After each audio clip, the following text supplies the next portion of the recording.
बेथ' बिथाङाथ' बिदि थाखा फैसानि लब देखायनानै सोदोंब्ला बे माने मोजां खामानि नङा आरोखि बिथाङा सासे डक्टरेट बिमुं मोनलायनाय सासे माने गोरों मानसि।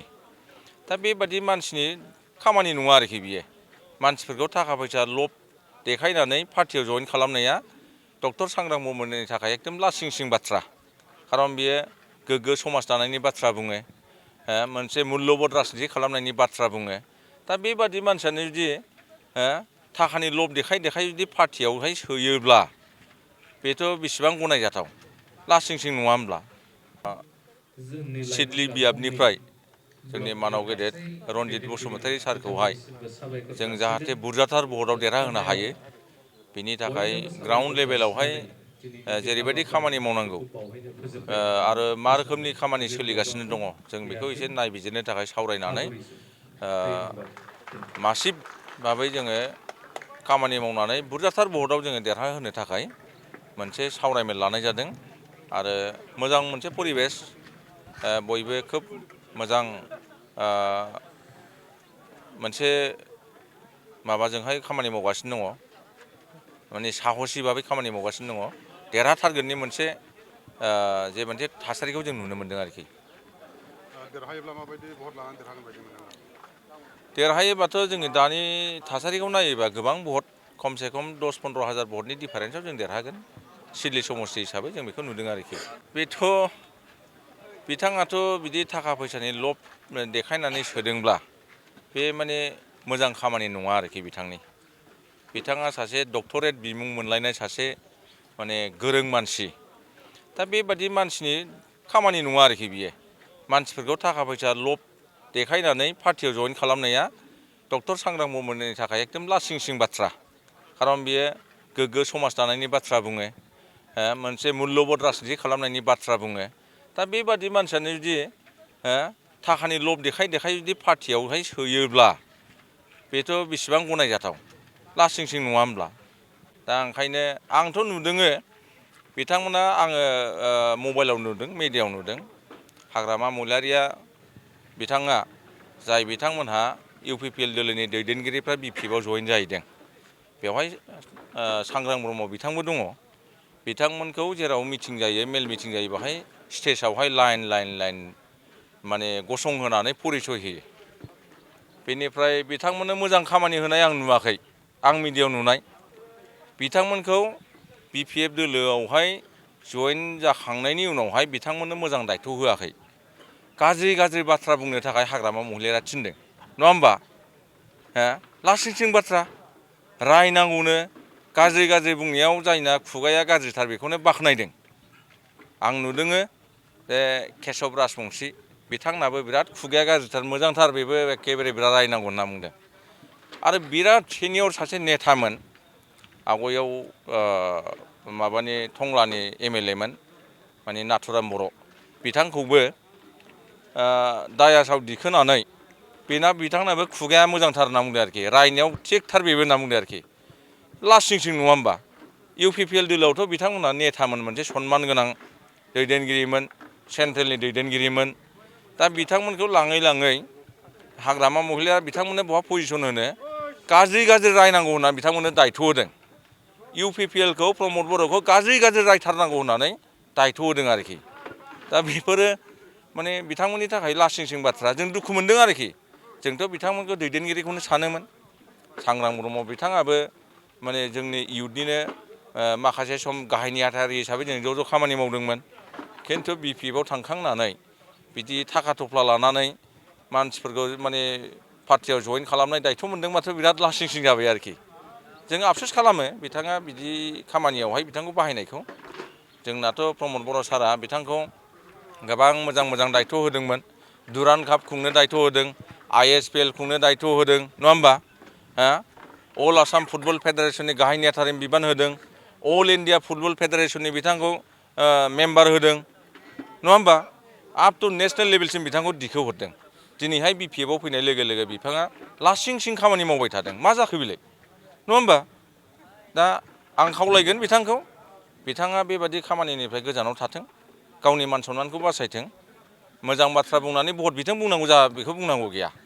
खिन्थु थाखा फैसा लब देखायनानै जासिनानै मानसिफोरखौ जयेनाव खालामनायनिफ्राय गोजानाव थायोबा मोजां मान सनमान बासिगोन नङा होमबा गोग्गो समाज दानायनि खामानिफोरखौ मावथों नङा होमबा दा बे हिसाबै जिहेथु नोंथाङा सोंबाय हिसाबै आङो बेखिनिखौ बुंबाय सांग्रां ब्रह्मनि बेबायदि थाखा फैसा लानानै मानसिखौ जयेन खालामनाया मुल्यबोध राजनिति खालामनाय जाया समाजाव गाज्रि मोनसे बारहावा बा थासारि लाबोनाय खामानि बियो बिबुंथिनिफ्राय जों खोनानो मोनदों हाग्रामा महिलारियाबो सानसे समाव बड'लेण्ड दाबिदार आरो नैबे समाव इउपिपिएलनि जा दैदेनगिरि बिटिआरफोरनि जा दैदेनगिरि बिथांमोनाबो मोनसे समाव बड'लेण्ड दाबिदारमोन नाथाय दा हाग्रामा महिलारि दैदेननाय बिटिआरफोरनि दैदेनगिरि बिथांमोना बड'लेण्डखौ फानबोबाय बिथांमोना इउपिपिएलनि जे दैदेनगिरि बिटिआर रेकर्ड खालामग्राफ्रा बड'लेण्डखौ फानबोबाय होननानै बाथ्रा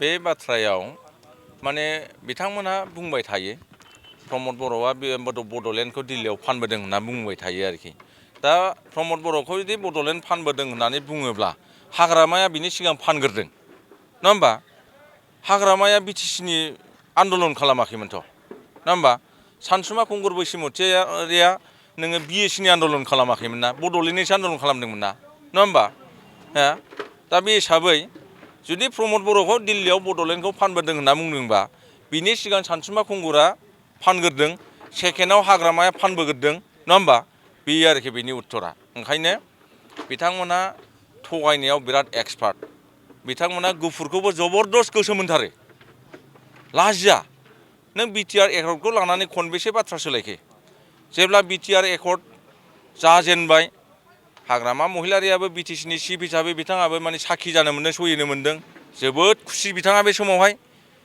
बाहेरायाव ओंखारनाय लोगो लोगो मिडिया सोंबाय माबादि एकर्ड जाखो बियो जोबोद मोजां एकर्ड बुंबाय हाग्रामा महिलारिया दाबो मिडिया फुटेजखौ मोनगोन जोबोद मोजां एकर्ड बे बिटिआर एकर्डनि दफाफोराव जे दङ बेखौ मावफुंजोबब्लानो बेनो अट'मेटिक बड'लेण्ड सेपारेट स्टेट जाहैखाबाय बुंथारदों हाग्रामा महिलारिया नङा होमबा बेनि सप्ता खनसे उनाव बिथाङा बुंबाय मा बुंखो बिथाङा बिटिआर एकर्डआ जेबो गैया दावदै गलासो होनफिनलायबाय मा जाखो बे सासे नेताया बिदि बुङो नामा नङा होमबा बिदि बुंनानै जबरदस्त बुंलायबाय बिटिआर एकर्डआव जेबो गैया होनै इलेक्सन गेलेनानै दिनै पावाराव फैफिनबाय फैखांनायनि उनावहाय मिडियाफ्रा सोंलायबाय बिटिआर एकर्डनि दफाखौ नोंथाङा मावफुंना मावफुङा नोंथाङाथ' दा बिटिसिनि चिफ जाफिनबाय नोंथाङा बेखौ मावफुंना मावफुङा होनना सोंलायबाय बुंलायबाय बिथाङा आं मावा आंहा आंनिखौ मावगोन आं बिटिसि सुक्ति खालामनो बिटिसि सुक्तिनि दफाखौ आं मावफुंगोन बिटिआरनिखौ जाय खालामदों मावथों आं मावा होनना बुंदों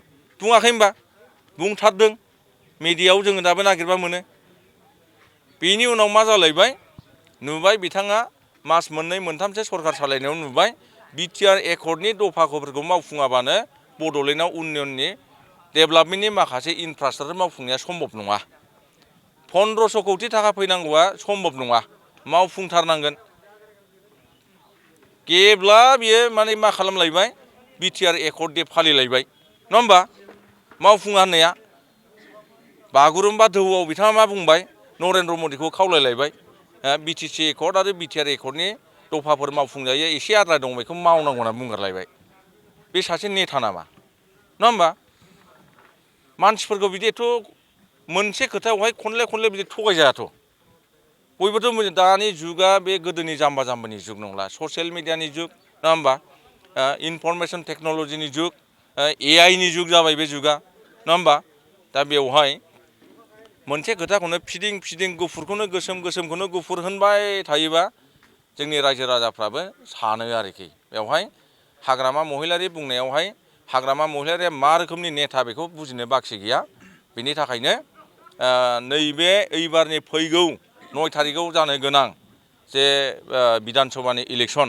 बेवहाय जुदिअ जोंहा सरकार गैयाब्लाबो बिटिसि सरकार गैयाब्लाबो जोङो लिरनानै ला बिपिएफनिफ्राय बांसिन जोङो एमएलए मोनगोन बिथांमोनाबो देरहागोन खिन्थु जोङो बिथांमोननि मोनसे मोननैबाबो जों बारा मोनगोन बे आरोखि दा मोनसे आन्डार कारेन्ट जोङो नुबाय जोंहाथ' मोनसे प्रेक्टिकेल जोङो मोनसे अबिगथा दङ जे मानसिफोरनि थांलाय फैलाय नेता फालि नेताया दल सोलायबानो माने इलेक्सन देरहाया मोनसे आन्डार कारेन्ट वेभ थायो बे आन्डार कारेन्ट जे वेभआ इउपिपिएलनि थाखाय जोबोद मोजां खारन हाग्रामा सरकार फैफिननायनि उनाव जे परिबेस जादों बिराद आफसुस जादों बयबो आफसुस जादों UPPL दोलोआनो साबसिनमोन बे जिनिसखौ गासैबो रायजो राजाफ्रा बुजिनो हादों आरोखि गासै जाथि जनगोष्ठीनि दैदेनगिरि रायजो राजा गासिबो बुजिनो हादों जे प्रमद बर'नि आइडिअल'जि प्रिन्सिपल प्रमद बर' दैदेननाय UPPL दोलोनि सरकारानो साबसिनमोन बिराद गिदिर भुल जाबाय दा पावारखौ जों बेलेन्सआव दोननोसै पावारखौ बेलेन्सआव दोननोसै एइबारावहाय MLA खौ जोंनिखौ बांसिन देरहाहोबाथाय जोङो आसाम सरकारावहाय जुदि जोङो सरकार दानायाव बाहागो लानानै जायखि सरकार दाया बाहागो लानानै जोङो साथाम साब्रै जुदि जों मन्थ्रि मोनोब्ला हाग्रामा महिलारिया जोंखौ सेरनो हाला आरोखि अब्ला हाग्रामा महिलारिया गाज्रि खामानि मावनायनिफ्राय बे गोजानाव थानांगोन खिन्थु हाग्रामा महिलारिनो गासै माने क्षमताखौ रायजो राजा होजोबोबा बिथाङा गाज्रि खामानि मावनो माने माबा जानाय नङा आरोखि आसुसु मोननाय नङा गिनाय नङा ओंखायनो बे पावारखौ बेलेन्सिंआव दोननांगौब्ला दिनैनि दिनाव UPPL दोलोनि बिजाथिफोरखौ जों बांसिन देरहाहोनांगौ पावारखौ बेलेन्सआव दोननांगौ रायजो राजाफोरनि मोजां खामानि जानांगौ जों मोनसे स्ट्रं अपोजिसन हिसाबै हाग्रामा महिलारिनि मोनफ्रोमबो माने गाज्रि खामानिखौ जों अपोज खालामबाथाय रायजो राजानि मोजां खामानि जागोन